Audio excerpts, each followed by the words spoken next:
Bismillahirrahmanirrahim. Assalamualaikum warahmatullahi wabarakatuh. Alhamdulillah hamdan katsiran tayyiban mubarakan fih kama yuhibbu rabbuna wa yarda. Wassalatu wassalam ala Rasulillah imamina wa qudwatina wa sayyidil bashar Muhammad bin Abdullah wa ala alihi wa sahbihi wa man tabi'ahum bi ihsanin ila yaumiddin, amma ba'd. Alhamdulillah, kita bersyukur kepada Allah Subhanahu wa taala. Mengapa kita harus bersyukur? Karena kalau kita ingin diwafatkan oleh Allah dalam keadaan husnul khatimah, kita harus bersyukur. Apa makna syukur? Cinta kepada Allah sampai mati, itu makna syukur. Karena kalau kita hanya cinta, tetapi cinta yang sifatnya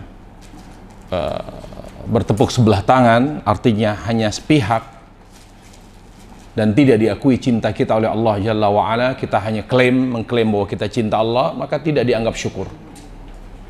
Cinta itu harus dari dua belah pihak, dari kita dan dari Allah. Nah, cinta yang datang dari dua arah, dari kita dan dari Allah Jalla wa'ala, disebut dengan syukur. Dan itu harus kita pertahankan hingga akhir hayat. Makanya kita harus jaga, kalau kita ingin wafat husnul khatimah, yang kita jaga adalah hati kita. Bagaimana hati ini tetap setia kepada Allah, cinta kepadanya Subhanahu wa ta'ala. Kita tidak boleh lebih mencintai anak kita, pasangan hidup kita, orang tua kita, karena mereka tidak kita kenal di saat kita lahir ke dunia. Bahkan sebelum kita lahir, kita sudah diangkat sumpah oleh Allah Jalla wa'ala untuk setia, cinta dan setia kepada Allah setelah kita lahir ke dunia. Kata Allah, alastu bi rabbikum wa id akhadha rabbuka min bani adam min zuhurihim dzurriyyatahum alastu bi rabbihum. Ketika kita berada di rahim, kita diangkat sumpah oleh Allah. Apakah kalian siap untuk menjadikanku sebagai Rabb? Makna Rabb artinya bukan berarti yang menciptakan. Karena Rabb itu sendiri, Ibu, secara bahasa, secara etimologi ada tiga makna: pencipta, pemilik, pengatur. Makanya selain Allah Jalla wa'ala tidak bisa disebut Rabb, karena selain Allah tidak bisa menciptakan,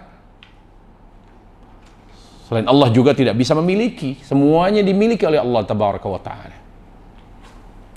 Selain Allah tidak bisa mengatur, semuanya sifatnya hanya menjalankan apa yang Allah perintah. Malaikat Jibril bertugas memberi wahyu, menyampaikan wahyu. Malaikat Mikail bertugas untuk mengatur hujan, itu perintah Allah Jalla wa'ala. Malaikat maut bertugas untuk mencabut nyawa, itu juga perintah Allah. Tanpa mereka Allah bisa ngatur. Al-Mudabbir. Tapi ujung dari Rabb, ibadah. Buat apa kita mengakui Allah sebagai pencipta? Buat apa Allah Jalla wa'ala kita akui sebagai pemilik, pengatur, tapi kita tidak beribadah kepada Allah? Apa itu ibadah? Cinta dan taat kepada Allah Subhanahu wa ta'ala. Jadi tujuan kita mengakui Allah Jalla wa'ala sebagai pencipta, pengatur, pemilik, agar kita hanya mencintai Allah dan menaatinya. Itu yang disebut dengan tauhid. Itu yang disebut dengan syukur. Itu yang disebut dengan takwa. Walaupun takwa identik dengan amal, syukur juga identik dengan amal. Tapi syukur itu ikhwatal iman identik dengan amal yang bertolak dari hati. Jadi amal tanpa hati itu bukan syukur. Artinya orang hanya beramal. Orang beramal karena ria, karena ingin dipuji orang, karena disanjung orang, itu bukan syukur. Atau sekedar beramal, ya iseng misalnya, itu bukan syukur. Syukur itu ketika seorang beramal dengan hati, dengan ikhlas, dengan mengharapkan pahala dari Allah Jalla wa'ala, mengharapkan surga, mengharapkan ridha Allah, dan amal yang dikerjakan sesuai dengan contoh Nabi, itu namanya syukur. Jadi beramal dengan hati, yaitu dengan ikhlas, dengan mengharap ridha Allah Jalla wa'ala, dengan mengharapkan surga, mengharapkan lindungan dari kepada Allah, perlindungan dari Allah dari neraka. Kemudian amal yang dikerjakan sesuai dengan contoh Rasulullah SAW. Itu saja yang dijaga selama kita diberi napas oleh Allah. Jaga hati dan jaga amal. Jaga hati dan jaga amal. Pastikan hati ini tetap kepada Allah Subhanahu wa ta'ala. Jangan kita memerduakan Allah. Tetap Allah nomor satu. Mencintai siapapun karena Allah. Karena perintah Allah. Mencintai orang tua karena perintah Allah, bukan karena jasanya, kebaikannya. Mencintai anak karena perintah Allah, bukan karena mereka buah hati kita, bukan karena mereka anak yang baik, soleh, taat, bukan. Mencintai pasangan bukan karena dia adalah orang yang baik, banyak kelebihannya, tapi karena Allah. Itu cara menjaga hati agar fokus kepada husnul khotimah. Makanya kata Ibnu Qayyim, kalau kamu ingin tahu bagaimana nasibmu di kubur, kalau kamu ingin tahu bagaimana nasibmu di akhirat, lihat hatimu. Kalau hatimu seperti itu, tetap mencintai siapapun karena perintah Allah, sudah, nikmat kubur menanti kita. Yang memisahkan kita dari nikmat kubur hanya kematian. Nikmat akhirat pun demikian. Surga pun akan merindukan kita. Surga itu rindu kepada orang-orang yang hatinya mencintai siapapun karena perintah Allah Jalla wa'ala. Amalnya pun amalan penghuni surga. Apa itu amal penghuni surga? Amal penghuni surga adalah amal yang sesuai dengan contoh Rasulullah SAW. Wallahi, kenapa kita disuruh mengikuti Nabi? Karena amalan Nabi mengantarkan kita ke surga. Mengapa kita dilarang oleh Allah Jalla wa'ala untuk meninggalkan perbuatan yang tidak ada contoh dari Nabi? Karena amalan yang tidak sesuai dengan contoh Rasulullah SAW akan memisahkan kita dari Allah, menjauhkan dari ridha-Nya, dan mendekatkan kita kepada neraka. Itulah pentingnya kita mencontoh Nabi alaihissalam. Dari mana dalilnya bahwa mencontoh Nabi dari sisi amal mendekatkan kita kepada surga, menjauhkan kita dari neraka? Kata Ibnu Qayyim, di akhir perjalanan kita sebelum ke surga atau neraka, kita akan berhadapan dengan Allah. Dan Allah Jalla wa'ala akan mengajukan dua pertanyaan besar. Ma ta'buduna min ba'di? Hatimu selama kamu di dunia untuk siapa? Makanya kan kita meninggal bawa hati. Ma ta'budun? Hatimu selama di dunia untuk siapa? Ikhlas itu para jamaah, artinya mengarahkan hati senantiasa hanya kepada Allah, itu ikhlas. Ikhlas tidak kepada makhluk. Tawajjuhul qalbi ilallah fi jami'il ahwal. Mengarahkan hati kepada Allah di saat kita. Makanya sabar itu ikhlas. Ketika kita mengalami kesedihan, kepedihan, kesengsaraan, persoalan besar, apa yang kita lakukan dengan ikhlas? Ya Allah, berikan aku ampunan melalui masalahku ini. Ya Allah, berilah aku pahala melalui musibah yang menimpaku ini. Itu kan ikhlas. Jadi dia tidak mengarahkan hati kepada akar masalah. Kenapa saya punya suami seperti ini? Kenapa saya punya anak seperti ini? Enggak ikhlas. Arahkan hati ke Allah. Asia, istri Fir'aun, setiap dia dicaci maki, dihina, mengalami KDRT, apa yang beliau lakukan? Beliau tidak ke suaminya. Oh, stres dia. kalau mengarahkan hati ke suaminya. Tapi diarahkan hati ke Allah. Ya Allah, dengan penderitaanku selama berumah tangga dengan dia, ya Allah, siapkan untukku istana di surga. Diarahkan hati ke Allah. Wanita yang kata Nabi mengalami kelemahan jiwa, kalau hatinya selalu ke Allah, kuat dia. Bahkan wallahi lebih kuat dari laki-laki. Orang yang kuat adalah orang yang kuat jiwanya. Kalau sudah kuat jiwanya, pasti dia sehat. Kalau dia kuat jiwanya, pasti fisiknya pun Allah akan kuatkan. Makanya kenapa kita harus beriman? Karena iman itu menyehatkan jiwa. Kalau sudah kuat, maka otomatis sehat fisik, sehat jasmani, implikasi dari sehatnya jiwa. Makanya yang namanya sehat itu karena taat kepada Allah. Taat kepada Allah Jalla wa'ala. Bukan karena teori kedokteran. Banyak sekali dokter tercengang, kok bisa sembuh? Padahal di luar prediksi kami, dia tidak sembuh. Ini menunjukkan hanya Allah yang bisa menyembuhkan. Ya, jadi kita kalau ingin kuat, arahkan selalu kepada Allah hati kita.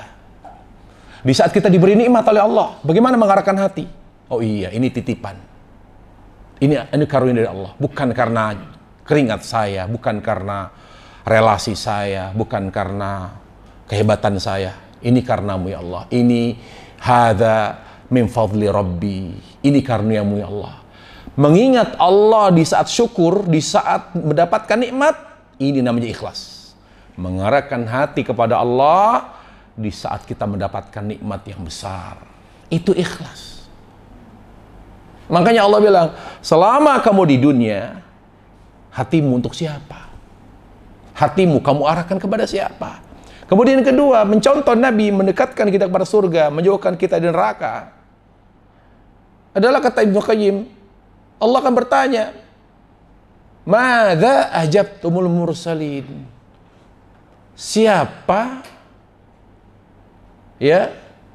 Siapakah orang yang menjadi rujukan?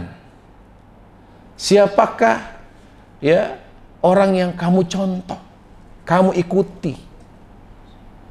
Kalau kita selama beramal, acuan kita Rasulullah, rujukan kita Rasulullah, contoh kita Rasulullah SAW, sudah aman. Makanya agama itu bukan berdasarkan perasaan. Saya sering contohkan begini. Ada seorang ketika ingin safar, lalu dia bertemu dengan sholat duhur dan asar. Mungkin duhur itu tinggal 1/4 jam lagi. Dia bilang apa? Tanggung tunggu duhur. Kalau saya paksa berangkat, lalu saya tidak sholat duhur pada saat waktu duhur tiba, dan bahkan saya sudah berada di atas kendaraan, takutnya di jalan saya nggak ada umur. Lah kalau saya meninggal, belum sholat, saya takut. Para jamaah, nggak usah takut ditanya Allah. Bilang sama Allah, ya Allah, saya tidak sholat sebelum duhur.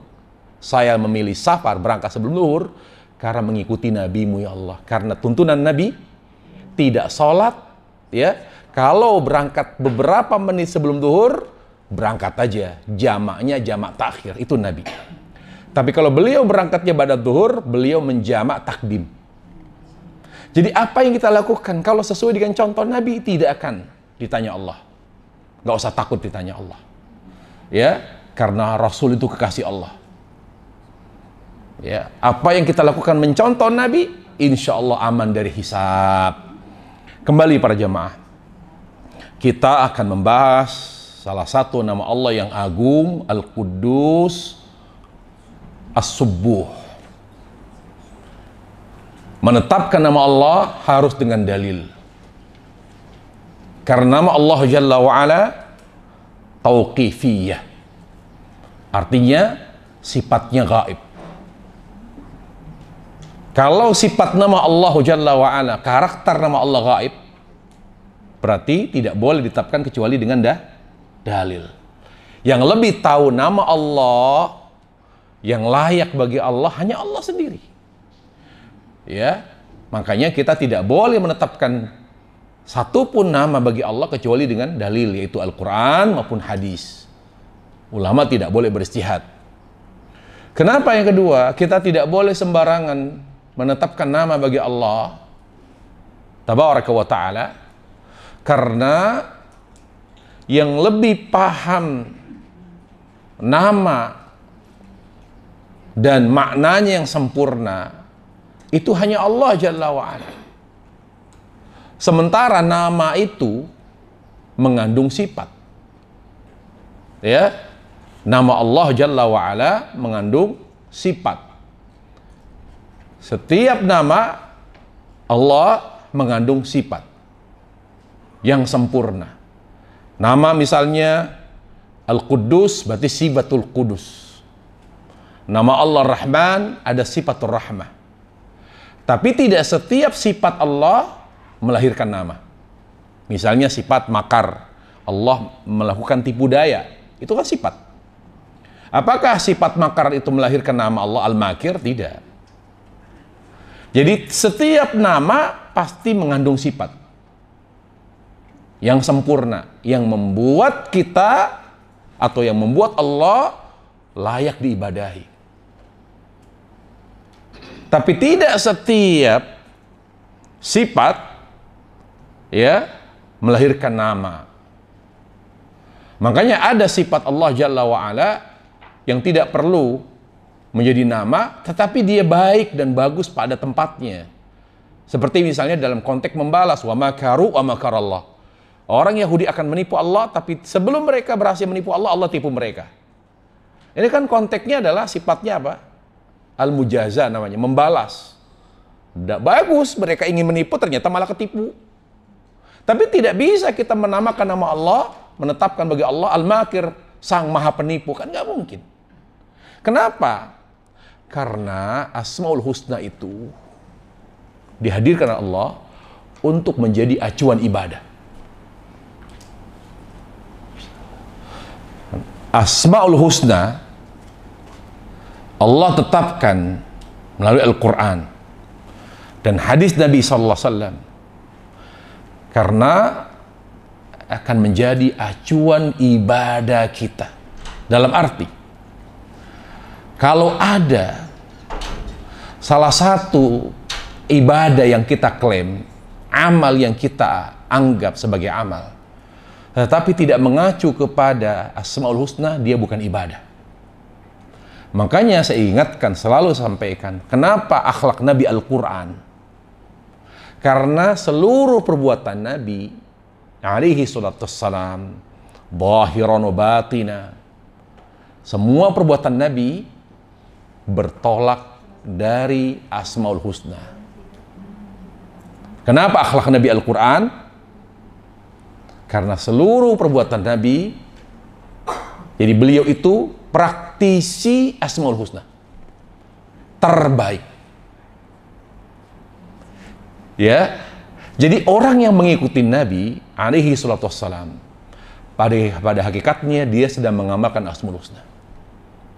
Saya ulangi, seorang yang mengikuti Nabi, konsisten mengikuti Nabi alaihi salam, pada hakikatnya dia sedang mengamalkan Asmaul Husna.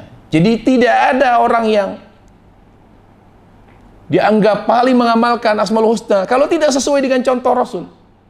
Makanya perjamaah, pertanyaannya, kenapa Nabi tidak menganjurkan kita menghafal Asmaul Husna? Gak ada perintah menghafal Asmaul Husna. Perintahnya mengamalkan. Perintahnya menghayati. Supaya dengan kita mengenal Asmaul Husna, menghayatinya, timbul rasa cinta kepada Allah. Kalau sudah cinta, dibuktikan dengan amal yang sesuai dengan contoh. Nggak ada perintah menghafal Asmaul Husna, nggak ada. Kenapa diperintah menghafal Quran? Tapi nggak ada menghafal hadis, nggak ada perintah. Jadi kalau kita tidak hafal hadis, tidak berdosa. Tapi kalau kita tidak hafal Al-Quran, yang dengannya kita baca Al-Quran di sholat, dosa. Tapi tidak hafal Al-Quran semua, dosa tidak. Jadi dengan hafalan yang kita miliki, kita bisa membaca surah di dalam sholat. Ma la yatimmul wajibu illa biwajib. Sesuatu yang wajib tidak bisa terlaksana karena bergantung pada sesuatu, maka sesuatu itu wajib. Kita tidak bisa baca surat di dalam sholat karena kita nggak hafal, maka menghafal surat itu jadi wajib. Begitu para jamaah sekalian. Jadi, ya, siapa orang yang paling mengamalkan Asmaul Husna? Yang mengikuti Rasulullah Sallallahu Alaihi Wasallam. Kenapa kita tidak mencintai Allah? Kenapa kita tidak lebih dekat kepada Allah? Karena kita kurang mengenal dan menghayati Asmaul Husna. Wa bihadza tadhharu daruratu fiqhil Asmaul Husna. Dari sini bisa terlihat dan sangat nampak begitu pentingnya memahami Asmaul Husna. Nama Allah Al-Quddus As-Subbuh ditetapkan melalui Al-Quran dan hadis. Ditetapkan melalui Al-Quran dan hadis Rasulullah. Al-Quddus ditetapkan oleh Allah melalui dua ayat Al-Quran, sebagaimana dalam surah Al-Hasyr ayat 23 dan juga surah Al-Jumu'ah ayat 1. Allah katakan, A'udzubillahi minasyaitonir rajim, Wallahu alladzi la ilaha illahu al-malikul quddusus salam al-mu'minul muhaiminul azizul jabbar mutakabbir subhanallahi amma yusyrikun. Para jemaah sekalian, lihat.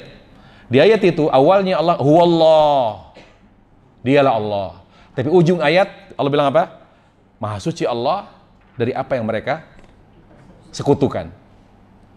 Berarti syirik itu menduakan Allah dalam hal cinta. Karena Allah itu artinya yang berhak dicintai dan ditaati, itu arti Allah. Apa arti Allah? Yang berhak dicintai dan ditaati. Makanya Allah Jalla wa'ala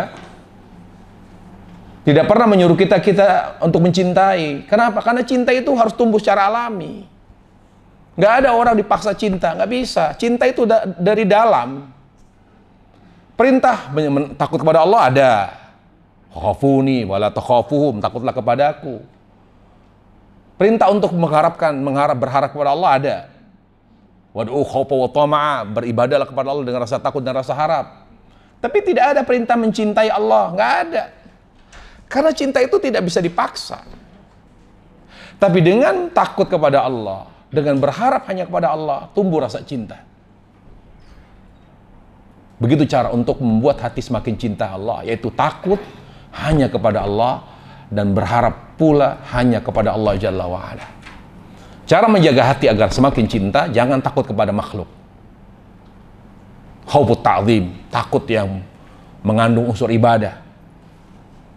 Jangan terlalu berharap pada makhluk dengan bergantung kepada mereka, melebihi kapasitas mereka. Tapi kalau mereka mampu, nggak apa-apa. Misalnya saya berharap teman saya bisa membantu saya. Dia mampu, itu bukan namanya harapan ibadah yang dilarang dalam Islam. Tapi harapan yang melebihi kapasitas dia sebagai makhluk, itu namanya harapan ibadah yang merusak kekuatan cinta kepada Allah Jalla wa'ala. Allah sih huwallah. Lalu Allah bilang la ilaha illahu. Tidak ada ilah yang berhak diibadai kecuali Dia.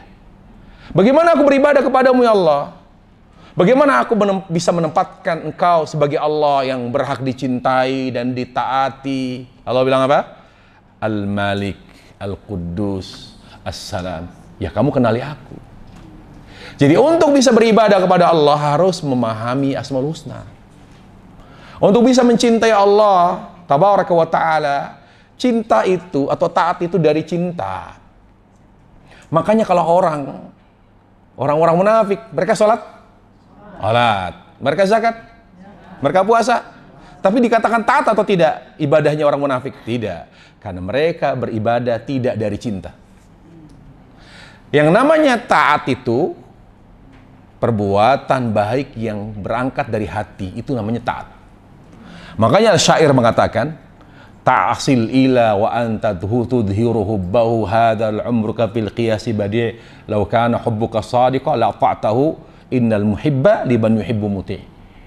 Kamu suka durhaka kepada Allah, suka tidak menaati Allah, tapi mengaku cinta Allah. Lihat, kamu lebih sering durhaka kepada Allah. Kamu lebih sering tidak taat kepada Allah. Tapi mengaku cinta. Hadzal umruka fil qiyasi badi. Tidak masuk akal. Tidak logis. Law kana hubbuka shadiqa. Kalau cintamu jujur, kalau cintamu kepada Allah sejati, la ata'tahu, pasti kamu taat. Innal muhibba liman yuhibbu muti. Orang yang cinta itu pasti akan selalu menaati orang yang dicintainya. Demikian pula kita kepada Allah. Kalau kita cinta Allah, pasti akan menaati Allah. Cinta dan taat itu tidak bisa dipisahkan. Taat, amalan yang berangkat dari hati. Gitu. Cinta tidak cukup. Karena cinta harus mahabbatus shadiqah, cinta yang jujur. Cinta yang jujur dengan apa? Yaitu cinta yang dibuktikan dengan amal. Dengan amal seperti apa? Amal yang sesuai dengan contoh Rasul. Cinta yang jujur kepada Allah, yang dibuktikan dengan amal yang sesuai dengan contoh Rasul, namanya syukur. Saya ulangi ya. Apa itu syukur? Cinta kepada Allah Subhanahu wa ta'ala yang jujur, yang dibuktikan dengan amal yang sesuai dengan contoh Rasul sallallahu alaihi wasallam, sama dengan syukur. Makanya rukun syukur dua, tauhid dan ittiba, bertauhid kepada Allah dan mengikuti Rasul sallallahu alaihi wasallam. Itulah dua rukun syukur. Lihat surah Al-Kahfi ayat 110, apa kata Allah? "Faman kana yarju liqa'a rabbi falya'mal 'amalan shalihan." Barang siapa yang ingin berjumpa Allah, ingin berjumpa Allah. Saya rindu ya Allah. Saya rindu kepadamu ya Allah. Saya ingin berjumpa. Nggak mungkin ingin berjumpa kalau nggak rindu, kan gitu. Rindu itu dari mana? Dari hati, dari cinta. Barang siapa yang rindu berjumpa dengan Allah, kata Allah, selama di dunia kamu jaga. Apa itu? Falya'mal 'amalan shalihan. Beramalah seperti amalan Nabi. Wa la yusyrik bi ibadati rabbi ahada. Jangan menyekutukan aku dengan siapapun, yaitu tauhid. Ya. Jadi kalau kita ingin lebih mencintai Allah, ya, maka cintanya berdasarkan data, yaitu Asmaul Husna. Jadi titik tolak cinta itu, cinta kepada Allah adalah Asmaul Husna. Makanya jangan diingkari dan jangan ditambah. Jangan diingkari nama Allah dan sifatnya. Kenapa kok tidak boleh mengingkari sifat? Misal, banyak loh ibu, bahkan levelnya sudah ustadz, tapi mengingkari sifat Allah. Dia tidak percaya Allah turun. Kenapa kita tidak percaya? Allah yang Nabi mengabarkan Allah turun. Jangan dibahas Allah turun berarti ars kosong atau di sini untuk apa Allah turun? Karena Nabi mengabarkan, kewajiban kita mengimaninya. Walau Allah turun ke belahan bumi yang mengalami malam, berarti yang siang kosong. Allah tidak turun ke itu, Allah tidak adil. Kenapa kita paksa sesuatu yang Nabi kabarkan dengan konsekuensi logika? Agama tidak berdasarkan logika. Agama berdasarkan tuntunan Nabi. Apa kata Nabi, imani. Gak usah kita kotak-katik. Kapan kita mengingkari turunnya Allah? Hati-hati, berefek ke cinta. Karena Allah di sini, Wallahul Malikul Quddusus Salam. Ya, Allah turun. Berarti Allah meninggalkan arsy. Berarti arsy kosong. Terus berarti Allah menempati sebuah tempat. Nah, tempat ini kan makhluk. Berarti Allah diliputi oleh makhluk. Para jamaah, Allah Jalla wa'ala mengajarkan kita sucikan Allah tanpa mengabaikan pujian kepada Allah. Kalau kita ingin mensucikan Allah tapi malah ya menghina Allah, membayangkan Allah seperti makhluk, itu seperti menghina. Makanya para jamaah sekalian, dalam surah Ya. Apa namanya? Surah Al-Hijr ayat 98, Allah katakan fasabbih bihamdi rabbik. Fasabbih bihamdi rabbik. Sucikan Allah dengan cara yang sucikan Allah dengan cara atau dengan sesuatu yang dengannya kita memuji Allah, yang semakin menyempurnakan pujian kepada Allah. Dengan cara yang sesuai dengan pujian kepada Allah. Jadi jangan kita sok mensucikan Allah, tapi malah menghina Allah, membayangkan Allah seperti makhluk. Allah turun, berarti Allah itu meninggalkan ars kosong. Loh, Anda bayangkan seperti makhluk. Kalau ada orang di lantai 1, dia turun ke lantai dasar, berarti dia tidak di lantai 1. Itu menghina namanya.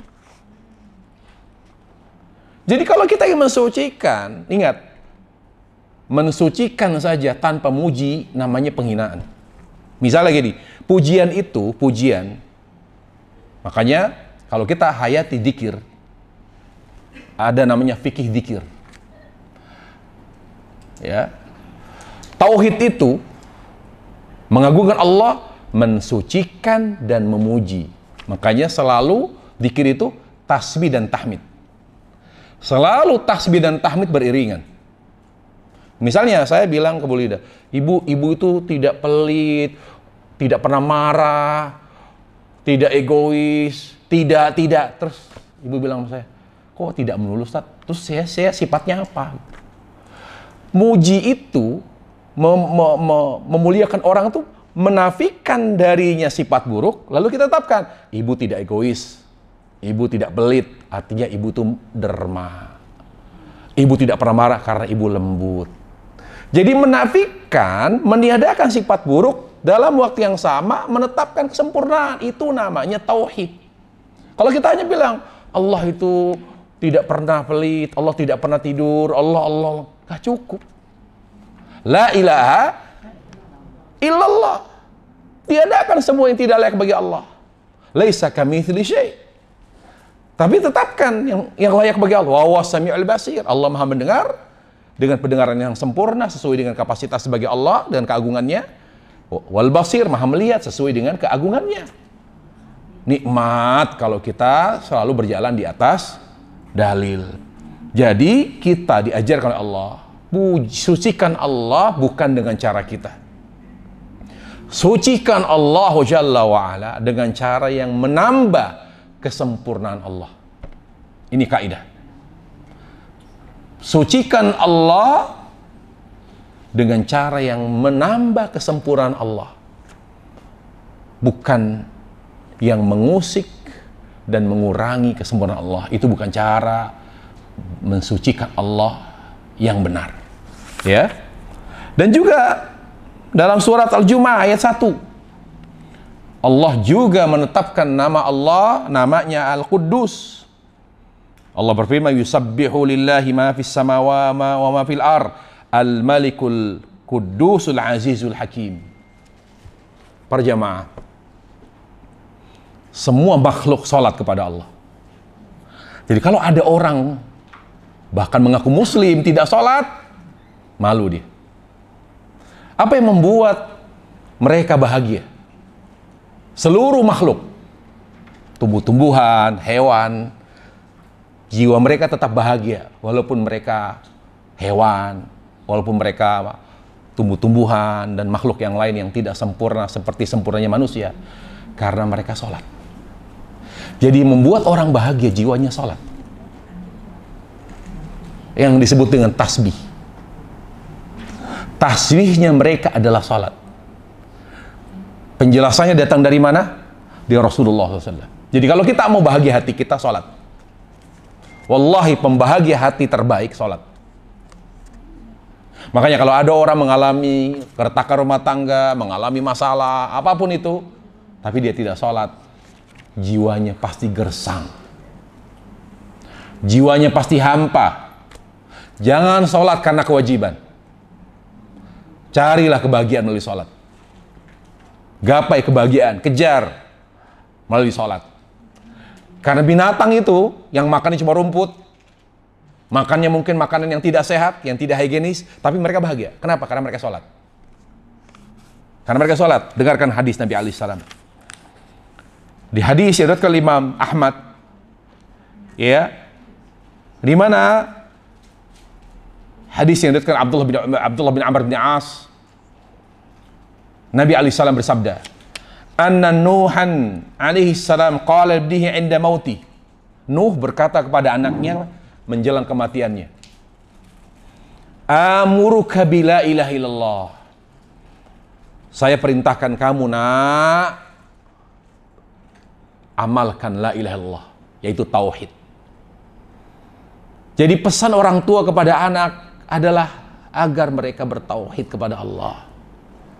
Kalau sudah bertauhid, semua kebaikan akan ikut. Waris tidak ribut. Mereka akan selalu mendoakan orang tua. Siapa anak yang bertauhid? Siapa anak yang mendoakan orang tua? Yang bertauhid. Kalau dia tidak bertauhid, orang tua belum mati, disuruh meninggal. Masalah bagi mereka kalau ibunya nggak mati-mati. Karena tidak punya tauhid. Tauhid itu kunci kebaikan, kunci kesolehan. Kalau anak bertauhid, sudah, lepas. Gak akan ribut. Kalau ada harta berlimpah, gak akan ribut. Bahkan mereka akan berpikir, nih sebagian, walaupun ini jatah kami, buat bapak, ibu, buat sedekah jariah mereka. Rela loh. Mereka gak mikir buat mereka. Alhamdulillah sudah cukup rezeki dari kami, dari Allah buat kami, sudah cukup. Tapi mereka, kalau tidak punya tauhid, sudah punya harta banyak, masih pengen tambah. Bahkan boleh sama hak waris yang lain. Diambil. Mana ada kepikiran sedekah jariah, bangun masjid, bangun ini dari harta waris, gak ada. Sudah ribut, gak ada lagi doa, apalagi doa. Orang yang terfitnah dengan fitnah dunia, dia akan jauh dari doa. Orang yang cinta dunia dan selalu sibuk dengan urusan dunia, pasti dia jauh dari doa. Mau tahu orang yang sering berdoa? Orang yang sering berdoa, indikasi bahwa hatinya cinta kepada Allah. Makanya kata Nabi alaihissalam, doa wal ibadah. Doa itu tanda penghambaan seorang hamba kepada Allah. Tanda kecintaan seorang hamba kepada Allah. Kalau kita ingin tahu kita ini hatinya ada rasa cinta atau tidak, kita selalu berdoa. Selalu berdoa. Terutama di saat kita lemah. Karena kalau kita lemah, jiwa, fisik, kita akui bahwa saya lemah, berarti engkau ya Allah yang maha kuat. Makanya doa orang yang puasa mustajab. Karena dia lapar. Dia haus. Iya ya, saya makhluk, tapi kok saya lapar ya? Iya ya, saya makhluk, saya haus. Ya Allah, engkau maha kuat ya Allah. Mustajab. Mengapa doa musafir mustajab? Karena musafir, kalau dia kaya, tapi dia di saat hilang uangnya, di saat safar, dia orang bokeh. ATM-nya semuanya hilang. Dia bukan orang kaya. Berarti dia bergantung kepada Allah. Ya, lelah. Safar itu melelahkan. Makanya ketika dia angkat tangan, di saat itu dia betul-betul mengakui engkau adalah Allah.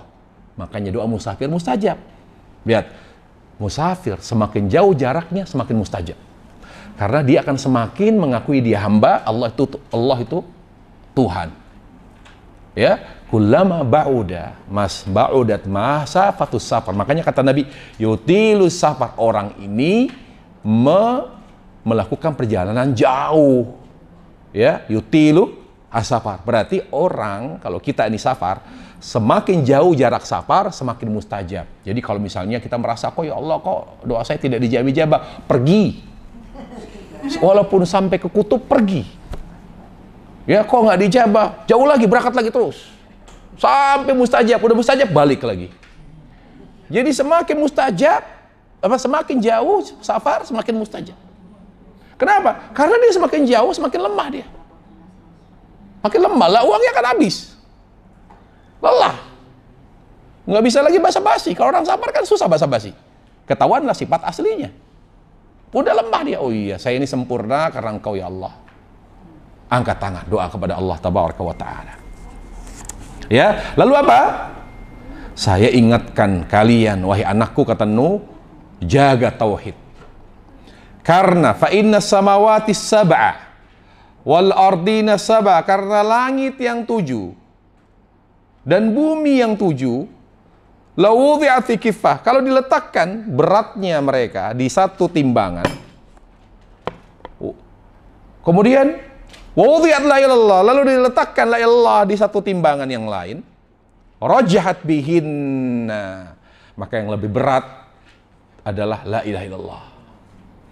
Jadi kenapa kita menganggap penting dunia selain Allah? Di sini Nabi mengatakan langit yang 7, bumi yang 7, karena kita tidak bertauhid. Orang yang tidak bertauhid pasti akan menganggap penting selain Allah. Makanya dalam adzan Allahu Akbar, ketika mengawali sholat Allahu Akbar, Allah lebih penting, Allah maha besar. Kenapa kita menganggap penting dunia? Rumah saya ditata gitu, ada coret-coret ini, nggak betah, saya harus dicat ini. Tapi sholat nggak bener, nggak berasa betah, nggak betah, nyaman-nyaman aja, nggak khusyuk, tenang-tenang aja. Orang yang bertauhid dia akan lebih tidak nyaman ketika ada yang tidak beres pada urusan akhiratnya. Dia akan lebih tidak nyaman ketika ada yang tidak beres pada urusan ibadahnya. Itu orang yang hatinya hati akhirat. Dia bukan berarti jorok, kotor, enggak. Dia bersih tapi sederhana. Sederhana dia. Tapi urusan akhirat dia tidak sederhana. Maksimal dia. Karena surga Allah itu mahal. Surga Allah itu mahal. Apa kata Allah Jalla wa'ala? Ya ayyuhal insanu innaka kadihun ila rabbika. Kamu kalau ingin bertemu Allah, kalau kamu ingin dekat dengan Allah, kamu harus bersusah payah. Bagaimana bersusah payah? Hati kita saat sholat nggak khusyuk, ya udah biasa lah, yang penting saya sudah melaksanakan kewajiban. Sedekah doang, tapi ikhlas nggak tahu. Yang penting saya sedekah. Perjamaah, laisa sya'nan tuhib, walakinna sya'nan tuhab. Kalau kita ingin berjumpa Allah, dimuliakan Allah, disambut oleh Allah dalam menjalani hidupan, jangan sifatnya seremonial gitu. Yang penting kan saya udah sholat, yang penting kan saya udah berjilbab, yang penting kan saya udah zakat, yang penting kan saya udah puasa. Nggak begitu orang yang cinta Allah. Walakinna sya'nan tuhab. Nah ini penting. Saya sholat saya ini sesuai dengan keinginan Allah nggak ya? Gitu. Sama seperti ibu sama suami. Bang, nih tehnya. Kok nggak nanya ya? Saya maunya tehnya gimana? Tanpa gula atau sedikit gulanya atau manis? Udah jangan rewel, teh. Disiapin makan. Dia tahu nggak sih, saya nggak suka lauk ini. Udah, saya udah masak loh, hargai. Jadi suami yang baik menghargai, nggak peduli dia mau lauk apa. Bener nggak gitu rumah tangga? Nggak bisa. Dalam menjaga hubungan cinta kasih, dia harus memperhatikan apa yang dia mau. Gitu. Begitu juga dengan Allah, apa yang Allah mau. Gitu. Jangan, ya Allah, yang penting kan saya udah sholat. Sekarang saya tanya, ibu berjilbab. Sudah tanya belum sama Allah? Ya Allah, jilbab ini sudah sesuai belum? Sesuai dengan apa yang kau mau, ya Allah. Makanya saya kritik terus terang, kalau ada seorang tokoh agama membiarkan anaknya tidak berhijab. Kenapa? Saya kritik. Ya, karena dia tidak bisa membantu anaknya jawab nanti di hadapan Allah. Apakah dengan membiarkan, dengan pendapat, dengan pemahaman dia bahwa ada perintah jilbab, tapi dipahami bahwa dibebaskan, silahkan berhijab, silahkan tidak. Pertanyaannya, kalau anak itu nanti meninggal, akan didampingi tidak oleh ayahnya yang profesor doktor atau apapun? Nah, Allah, ya Allah, saya yang memberi kebebasan. Kira-kira bisa nggak membantu dia jawab? Tidak bisa. Pertanyaannya, apakah seorang wanita tidak berhijab, tidak menutup aurat, itu sesuai keinginan Allah? Sesuai keinginan Allah atau tidak? Selamatkan diri kita dengan sesuatu yang Allah cintai. Kalau Allah sudah dipenuhi cintanya, keinginannya, yang namanya perintah, kita aman. Fokus kepada apa yang Allah cintai. Ashghil nafsaka bima talaballahu mink. Kata Syekhul Islam Taimiyah, sibukkan dirimu di dunia dengan sesuatu yang Allah cintai, yang Allah minta. Aman sudah. Nah, jadi tanya, kalau saya sudah berhijab, saya sudah sholat, apakah ini sesuai keinginan Allah atau tidak? Saya sendiri sebagai seorang ya, misalnya suami ini, saya tuh sukanya sambal, tapi istri saya nggak pernah nyambel. Tapi kalau saya bilang, kok nggak pernah nyambel, takutnya tersinggung. Seorang istri itu, kata Nabi, jangan sekedar melayani. Makanya Nabi ketika tanya seorang istri, seorang wanita, hal indaka zauj, kamu sudah menikah? Sudah. Bagaimana kamu melayaninya? Ya Rasul, saya melayaninya semampu saya. Kata Nabi, kamu belum menjadi istri soleh. Bagaimana kok ada seorang wanita melayani sesuai kemampuan dia, dianggap belum solehas, belum sempurna kesolehannya? Karena dia tidak bertanya kepada suaminya, apa sih yang diinginkan oleh suami, yang memuaskan dia, yang merasa dilayani. Jadi pelayanan itu berangkat dari keinginan dia, gitu loh. Ada suami, saya tuh nggak mau repot-repot, cukup siapkan pagi itu air hangat, itu sudah memuliakan, karena seleranya begitu, gitu ya. Ada tipe suami yang nggak senang sarapan, dia cukup teh aja, udah, nggak usah dibikin. Tapi saya pengen kamu makan nasi goreng atau pisang goreng. Ini saya dari kecil nggak pernah sarapan, kamu berlebihan. Saya hanya ingin kamu ikuti apa kata saya. Saya hanya pengen siapkan minuman hangat saja. Jadi yang namanya cinta itu mengikuti apa yang diinginkan yang dicintai. Begitu Allah Jalla wa'ala. Min ghairi ifrat wala tafrit, tidak kurang tidak lebih, gitu loh. Ketika kita mengikuti Nabi, maka sebetulnya kita sedang mengikuti keinginan Allah. Itulah hebatnya Nabi alaihissalam.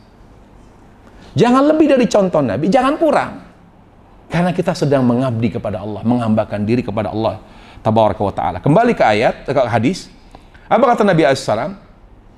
Walau anna samawati sab'a wal ardina sab'a kunna halqatan mubhamatan qasamathunna la ilaha illallah wa subhanallah wa bihamdi fa inna salatu kulli syai wa biha yurzaqul khalq. Allahu akbar.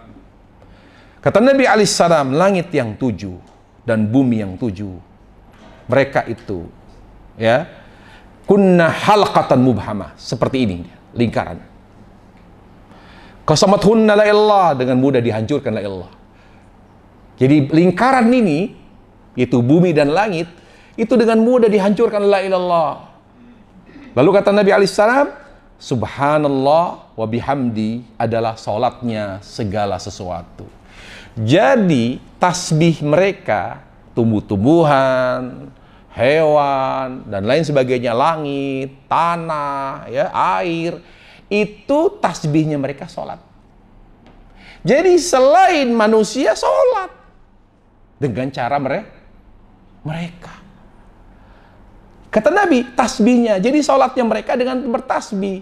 Sholatnya kita dengan mengawali dengan takbir, mengakhiri dengan salam.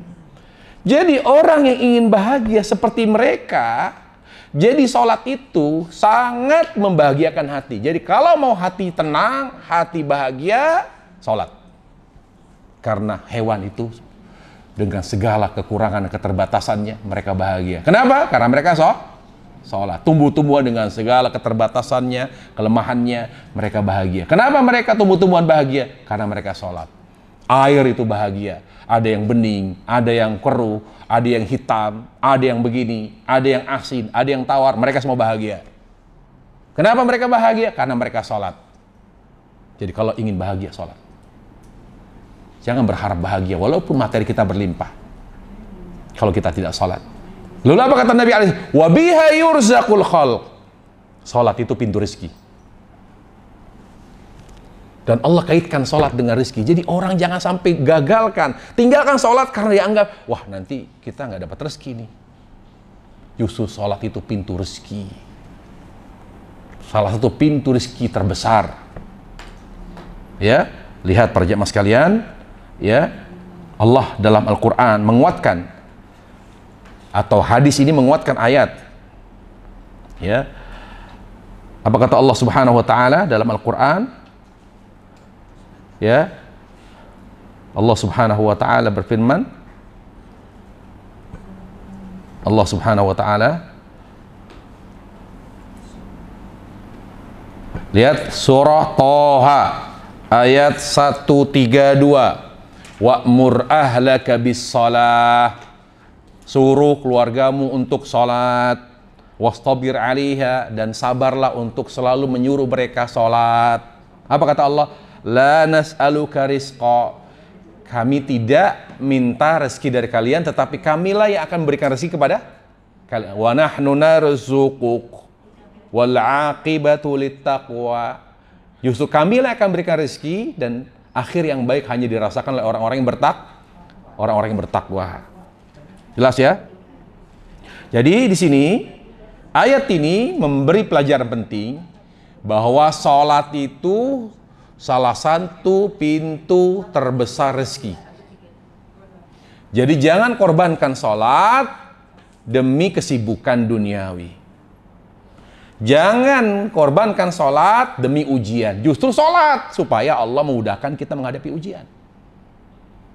Sholat itu bukan penghalang. Sholat itu bukan pengurang rezeki. Justru dia pintu, salah satu pintu besar rezeki. Lihat di sini. Biha yurzaqul khalq, dengan sholat makhluk diberi rezeki. Dimudahkan rezekinya oleh Allah Jalla wa'ala.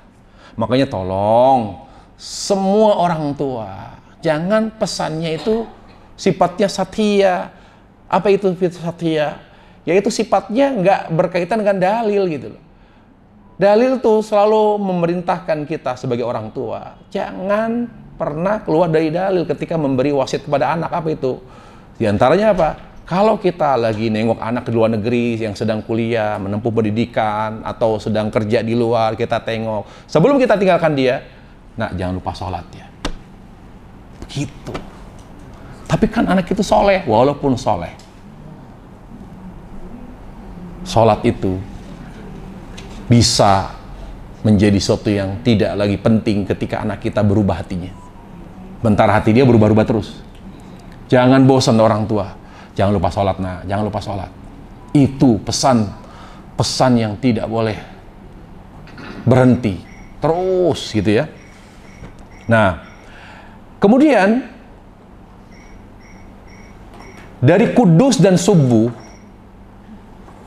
kita juga belajar ya bahwa kita harus banyak bertasbih kepada Allah.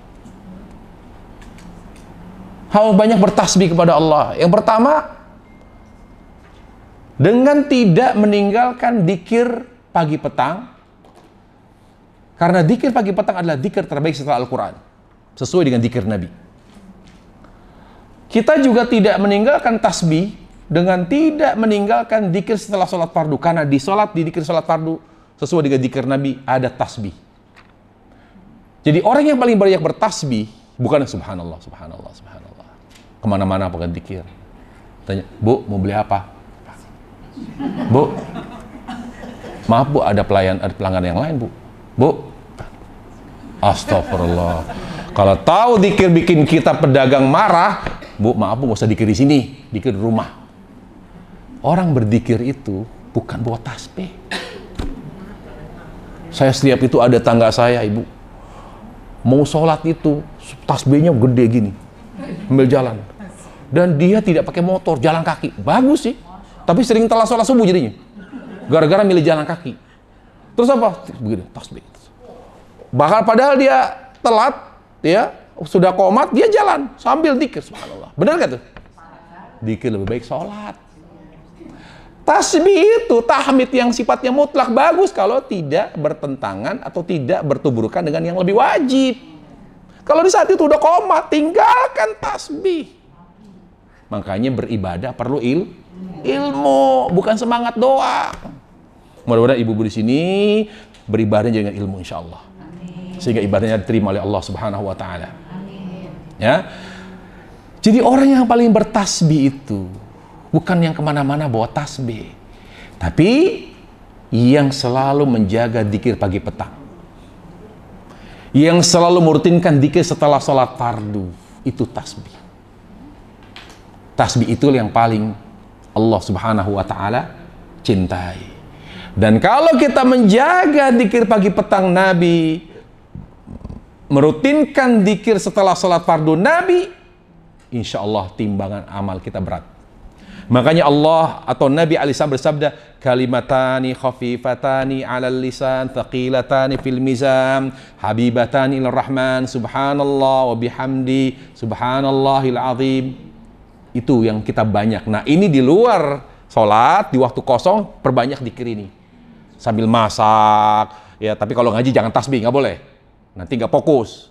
Setelah ngaji baru di jalan, subhanallah wa bihamdi, subhanallahil azim, subhanallah wa bihamdi. Nah, inilah tasbih yang kata Nabi, dua kalimat yang ringan di lisan, tapi berat di timbangan. Dan sangat Allah cintai. Apa itu? Subhanallah wa bihamdi, satu. Subhanallahil azim. Kok subhanallah bihamdi kok jadi satu? Dianggap oleh Nabi satu kalimat atau satu kata. Kalimat dalam bahasa Arab artinya kata. Kalau dalam bahasa Arab kalimat, kalau kita kalimat jumlah namanya. Jumlah. Kalimat yang dipahami namanya jumlah mufidah. Jadi kalau ada kata dalam bahasa Arab, kalimat artinya kata. Kok Nabi menganggap subhanallah bihamdi satu kata? Iya, karena kita tidak hanya mensucikan Allah, tapi juga harus memuji Allah. Karena memuliakan orang itu dengan menafikan sesuatu yang tidak layak bagi dia dan juga menetapkan kesempurnaan bagi dia, itu namanya memuliakan. Kan saya bilang tadi kayak Bu Linda, ibu tidak pelit, ibu tidak egois, ibu tidak jelek, ibu. Lah terus maunya apa? Tidak melulu. Tidak, tapi ibu baik, ibu lembut, ibu. Nah, jadi yang namanya memuliakan itu dengan meniadakan sesuatu yang tidak layak bagi dia, dalam waktu yang sama menetapkan kelebihan dan kesempurnaan bagi dia. Itu cara memuliakan. Nah, begitulah kita muliakan Allah. Bertasbih kepada Allah, juga bertahmid kepada. Tasbih apa artinya? Mensucikan Allah dari segala yang tidak layak bagi Allah. Kemudian tahmid apa artinya? Apa arti tahmid? Apa makna tahmid? Siapa bisa jawab? Apa makna tahmid, Ibu? Bu, yang pakai cadar. Apa arti tahmid? Silakan ibu bisa jawab, boleh pulang duluan, Bu. Apa arti tahmid? Itu maknanya secara bahasa, Bu. Apa arti tahmid? Makna tahmid apa? Ayo, siapa yang bisa jawab? Baik. Tahmid itu artinya itsbatul kamalillah, menetapkan kesempurnaan bagi Allah. Ingat tuh, catat Bu, ingat. Kalau tidak catat, ingat, ibu udah umur loh. Apa itu tahmid? Menetapkan kesempurnaan bagi Allah. Makanya Allah banyak dalam surah itu mengawali dengan apa? Mengawali ayat surahnya dengan tahmid. Alhamdulillahi rabbil alamin. Alhamdulillahilladzi anzala ala 'abdil kitab wa lam yaj'alhu iwaja. Alhamdulillah. Arti apa alhamdulillah? Allah berarti memuji dirinya. Apa artinya? Sedang. Ketika Allah alhamdulillah, berarti Allah sedang apa? Menetapkan bagi siapa? Bagi Allah sendiri. Berarti saya maha sempurna, Anda tidak sempurna, itu pesannya. Jadi jangan belagu loh, gitu loh. Jadi kalau kita menghayati alhamdulillah, malu sombong. Yang berhak sombong Allah. Yang berhak belagu Allah, yang berhak merasa congkak Allah, yang merasa hebat Allah. Lah kita nggak boleh. Jadi orang yang sombong berarti dia tidak menghayati alhamdulillah. Begitu cara memahaminya. Bisa dipahami? Apa itu tahmid? Sempurnaan bagi Allah. Apa itu tasbih? Mensucikan Allah dari segala yang tidak layak bagi Allah Jalla wa'ala. Itulah poin-poin penting yang kita bisa bahas dari nama Allah Al-Quddus As-Subbuh yang bisa kita praktekkan dalam sehari-hari. Apa yang Ibu catat, tolong dipahami, diingat, dan diamalkan. Sampai di sini kajian kita. Apakah ada di antara jamaah sekalian yang mau bertanya terkait dengan materi kita hari ini? Atau di luar boleh? Kalau tidak, kita tutup. Ayo silakan. Waalaikumsalam warahmatullahi wabarakatuh.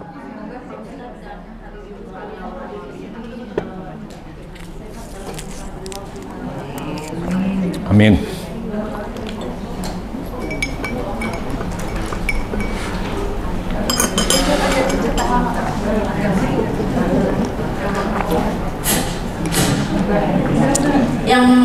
Yang menjadi pertanyaannya, saya ini orang jalanan, yang dimaksud orang jalanan ini setiap hari di jalan. Nah, kadang waktu sholat itu sering terlambat. Nah, sering terlambatnya itu misalnya sholat asar. Nah saya terlambat, terus di tengah jalan saya zikir sore dulu, boleh nggak itu? Boleh.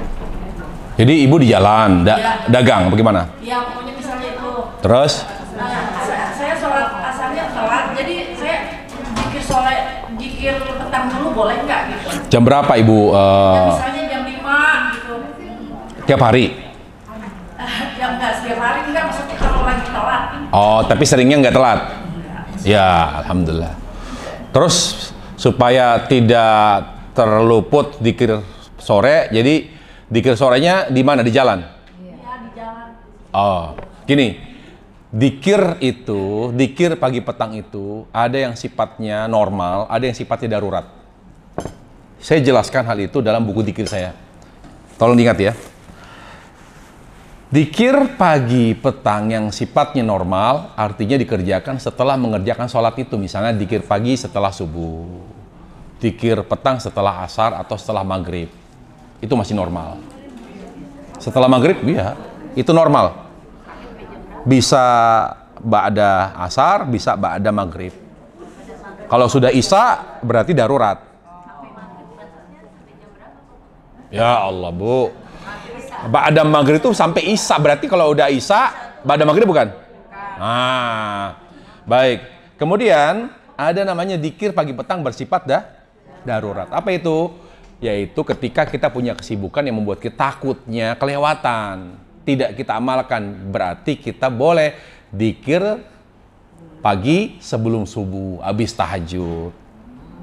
Atau ada safar misalnya, perjalanan malam, ya sudah, di malam itu jam 3, jam 4 kita di jalan nih, silakan zikir pagi. Atau ba'da subuh, yaitu setelah habisnya waktu subuh, waktu duha. Boleh tuh zikir pagi waktu duha, boleh, tapi dalam keadaan darurat atau dalam keadaan memang kita tidak bisa mengerjakannya ba'da subuh langsung karena suatu hal. Sama darurat di zikir petang, yaitu kita bisa membacanya sebelum asar. Boleh, Bu. Jadi saya nanti ini pasti ada banyak acara nih, atau lagi punya catering nih, waduh sayanya takutnya nggak kebaca nih zikir petang nih karena udah mulai masak, karena acaranya ini kapan malam, saya kejar tayang dari ba'da zuhur sampai, ya udah habis sholat zuhur zikir dulu, zikir ba'da sholat fardu, kemudian zikir petang. Zikir kerjakan kapan? Dibaca sebelum asar tapi ba'da zuhur boleh. Itu namanya zikir petang darurat. Atau misalnya kita nggak bisa ba'da asar, ba'da maghrib nggak bisa, baru bisa menjelang tidur, itu juga boleh. Tapi kalau tidak ada kesibukan, sebaiknya ba'da sholat itu. Zikir pagi, ba'da subuh. Zikir petang, ba'da asar atau ba'da maghrib. Begitu. Afwan. Udah lagi pertanyaan? Ya, silakan. Assalamualaikum Ustaz. Waalaikumsalam. Kalau misalnya kita mau sholat sunnah Nabi-Abadiyah itu kan cukup panjang. Kalau sampai 4 boleh nggak bacaan suratnya pun sambil begini baca Quran dari? Di mana itu? Nah, di rumah. Bukan, di sholat apa maksudnya? Di sholat Nabi-Abadiyah. Nah, boleh ya? Sholat sunnah sifat dasarnya ringan. Kan pendek-pendek, setengah. Sholat ba'diyah, gini loh, tolong. Udah ibu-ibu nurut sama saya aja, dengerin saya. Iya. Jangan nambahin nyangga, ikutin saya udah. Saya ini cinta ibu-ibu karena Allah. Nggak bakalan bikin berat, justru saya ingin meringankan. Jangan sok-sok, saya mau baca Quran Ustaz di qobliyah ba'diyah. Udah nenek-nenek pakai ba'diyah, pakai surat panjang lagi. Nanti kalau dia nggak kuat pegel nyalain Ustadz lagi. Saya kasih tahu, Sholat, ibadah sunnah, sifatnya itu tambahan, menyempurnakan yang kurang pada wajib. Makanya karakter dasarnya ringan. Jangan dipertambah, jangan diperberat, jangan. Sifatnya ringan. Puasa sunnah ringan. Makanya Nabi tidak pernah baca surat panjang, surat sedang pun nggak pernah. Di sholat apa? Ba'diyah maupun qobliyah, nggak pernah. Bayangkan kata Aisyah, ini saya kasih tahu. Sekarang saya tanya, sholat rawatib terbaik sholat apa? Qobliyah subuh. Lihat apa kata Aisyah. Saya bingung beliau sholat qobliyah. Beliau baca Al-Fatihah nggak ya? Tuh. Apa artinya? Saking ringannya. Hal Quran Nabi wal Fatihah. Nabi baca Al-Fatihah nggak? Untuk bedakan antara qobliyah dengan subuh. Lah ini qobliyah pakai Alhamdulillah Yasin wal Quran. Qobliyah Yasin. Keburu matahari terbit gitu. Kalau ngapalin, bangun jam 2 dari tahajud. Nabi itu bacaan panjang di sholat sunnah tahajud. Hanya itu doang. Kenapa? Karena sewaktu malam, waktu Quran dan waktu doa. Supaya orang itu paginya, petangnya dia sibuk dengan dunia. Untuk ngimbangi apa? Dengan Al-Quran di malam hari. Makanya orang yang dekat dengan Al-Quran di malam hari baca Quran panjang, tapi saya ngapal boleh. Aisyah itu pernah sholat tahajud pakai mushaf. Hadis riwayat Dakwan, Nabi baca pakai mushaf. Tapi sholat lain jangan. Udah apa? Inna ataina qul huwallah. Udah itu aja lah. Udah jangan sok-sokan lah. Saya marah loh Bu kalau ada ibu-ibu sok-sokan. Mentang-mentang udah lama ngaji pengen lebih, nggak boleh. Ingat, kita beribadah dalam rangka membuktikan cinta kepada Allah. Maka utamakan yang wajib dulu. Nah, kalau wajib, subuh panjang, duhur, asar, isya sedang, maghrib surat pendek. Itu contoh Nabi alaihissalam.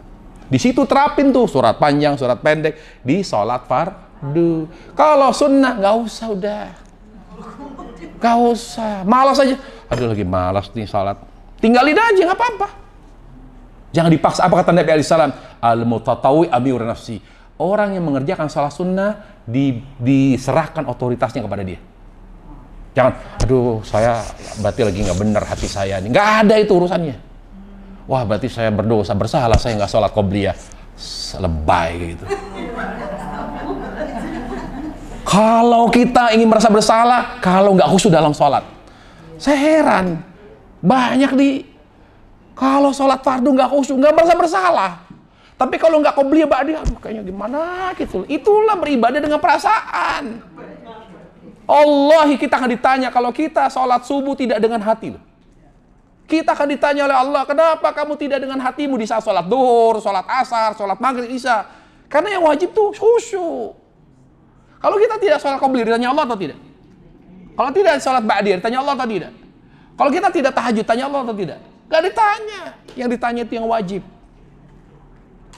Pertanyaannya, kita udah khusyuk belum dalam sholat? Udahlah, jangan pengen baca Quran ini, itu, qobliyah ba'diyah. Udahlah, khusyuk dulu deh. Lawang sholat aja masih pikiran kemana-mana. Nah, khusyuk dulu. Pastikan sholat kita khusyuk. Nah, kalau banyak khusyuk juga, ya berarti sempurnakan qobliyah ba'diyah. Tapi ringan. Kalau boleh ada sholat yang berat, suratnya panjang di qobliyah subuh, tapi Nabi qobliyah subuhnya sangat ringan sampai Aisyah berkata, saya pikir Nabi tidak baca Al-Fatihah karena sangat cepatnya beliau dalam mengerjakan sholat qobliyah subuh. Dan ingat, panjang, bacaan surat panjang di fardu, di sholat fardu, bahkan sedang, itu berlaku bagi sholat mukim. Tapi safar, Nabi lihat, kata Aisyah, Nabi itu kalau sholat subuh biasanya kalau sholat fardu kita di saat di rumah nih, sunnahnya kan panjang. Tapi Nabi di saat sholat subuh, saat safar, beliau bacanya apa? Al-Falaq An-Nas. Subuh loh. Sudah 2 rakaat, surat pendek. Iya, kalau safar balik. Karena dia melelahkan. Jadi tidak berlaku surat panjang dan surat sedang.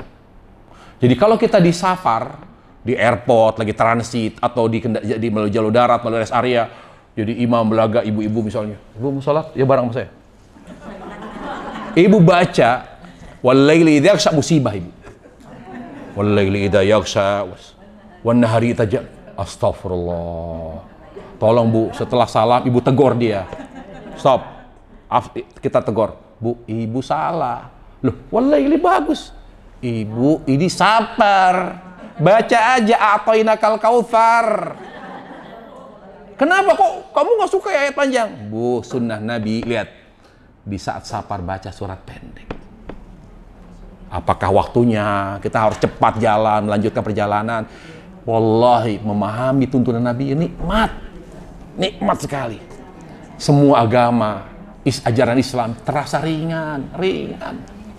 Baik Ibu ya, saya kira cukup. Jazakallahu khair, barakallahu fiik. Kita tutup majelis kita dengan subhanakallah bihamdika asyhadu an la ilaha illa anta astaghfiruka wa atubu ilaik. Assalamualaikum warahmatullahi wabarakatuh.